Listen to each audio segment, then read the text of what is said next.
மகாநதி அடுத்த வர எபிசோடில் பார்த்தீங்கன்னா எப்படியோ காவேரி விஜயும் சேர்ந்து அவங்க அம்மா சாரதாவை பார்த்தீங்க அப்படின்னா நல்லபடியாக திரும்ப கண்டுபிடிச்சி வீட்டுக்கு கூட்டிகிட்டு வந்துட்டாங்க. வீட்டுக்கு கூட்டிகிட்டு வந்ததுக்கப்புறம் நான் அந்த மாதிரி பேசியிருக்க கூடாதாம்மா, ஏதோ உணர்ச்சி வசப்பட்டு பேசிட்டு அதுக்காக நீ வீட்டை விட்டு போவியா அப்படின்னு சொல்லிட்டு அவங்க பொண்ணுங்க 3 பேருமே பார்த்தீங்க அப்படின்னா சாரதா அம்மாவை திட்டுவாங்க. இன்னொரு வாட்டி இந்த மாதிரி பண்ணாதன்னு சொல்லிட்டு திட்டுவாங்க. அதுக்கப்புறம் வாழ்க்கைக்கு எந்த கெடுதுன்னு நான் நினைக்க மாட்டேன் காவேரி, நீயும் அந்த மாதிரி பேசாதுன்னு சொல்லுவாங்க. அதெல்லாம் சரிம்மா, ஏதோ கோவத்தில் பேசினேன் அப்படின்னு சொல்லிடுவாங்க. அதுக்கப்புறம் அவங்க அம்மாவை வந்து கண்டுபிடிக்கிறதுக்கு விஜய் ஹெல்ப் பண்ணனால விஜய்க்கு வந்து காவேரி தேங்க்ஸ் சொல்லுவாங்க. அதுக்கப்புறம் 2 பேருமே மாற்றி மாற்றி செஞ்ச தப்புக்காக சாரிலாம் கேட்டுப்பாங்க. அதுக்கப்புறம் எப்போதும் போல் விஜய் அவங்க வீட்டுக்கு வருவாங்க. அப்போ வந்து தாத்தா திடீர்னு கால் பண்ணி இந்த மாதிரி வந்து உன் பொண்ணு காவேரி வந்து சாப்பிடவே மாட்றா, அவளுக்கு வேறு உடம்பு சரியாமல் இருக்குது, நீ என்ன இன்னும் வீட்டுக்கு வராமல் என்ன பண்ணுற அப்படின்னு சொல்லிட்டு தாத்தா வந்து திட்டுவார்.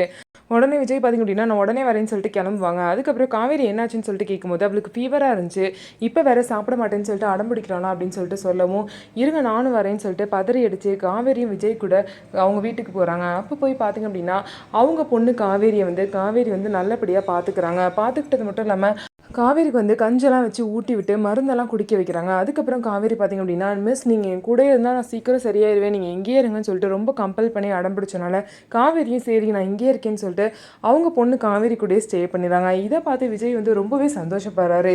ஸோ இதுக்கப்புறம் இதனோட பொண்ணு தான் காவேரி அப்படிங்கிற பழைய விஷயம்லாம் எப்படி வந்து காவேரிக்கு தெரிய வரப்போகுது அப்படிங்கிறத வெயிட் பண்ணி பார்க்கலாம். நம்ம வீடியோ உங்களுக்கு பிடிச்சிருந்தா நம்ம வீடியோவை லைக் பண்ணிவிட்டு பாருங்கள்.